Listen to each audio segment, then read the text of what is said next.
So Netflix costs under $4 a month in some countries, and you're probably paying 20. By the end of this, you'll know exactly how to close that gap and whether it's actually worth doing or not. The link is in the description if you want to skip ahead and just grab the deal that I used. But here's the part that surprised me. I pulled up Netflix on my laptop in Turkey, and that standard plan was sitting at under $4 a month. Same Netflix, same shows, same account. I'm paying $19.99 in the US. That's a $16 difference every single month. And the fix takes about 10 minutes. So here's how it works. Netflix prices by region. They set rates based on local income levels. So countries like Turkey, India, and Pakistan get some catalog for a fraction of what you pay. And Pakistan get the same catalog for a fraction of what you pay. The problem is Netflix ties your account to your billing country. So to get that price, you need to look like you're in that country when you sign up. That's where a VPN comes in. A VPN routes your connection through a server in another country.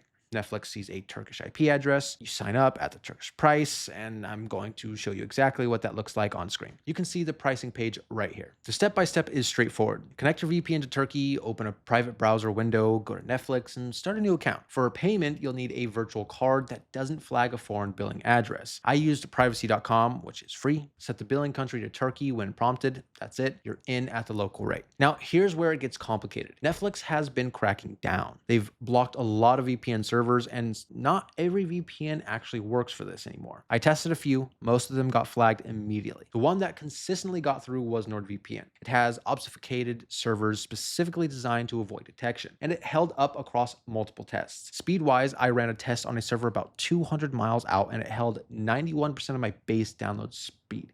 Trust me, streaming was fine. But I want to be straight with you about the risks. This technically violates Netflix terms of service. They can close your account if they catch it. In practice, most people don't get banned. They just get asked to update their payment method, but it's not a zero risk. And you should know that going in.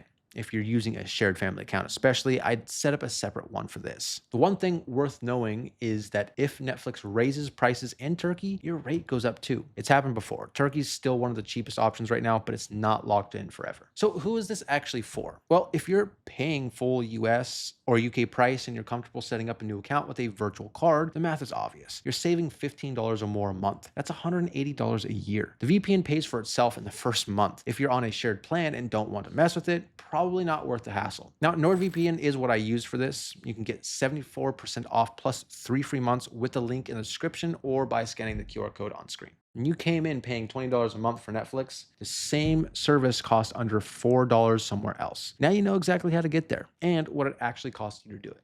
Thank me later.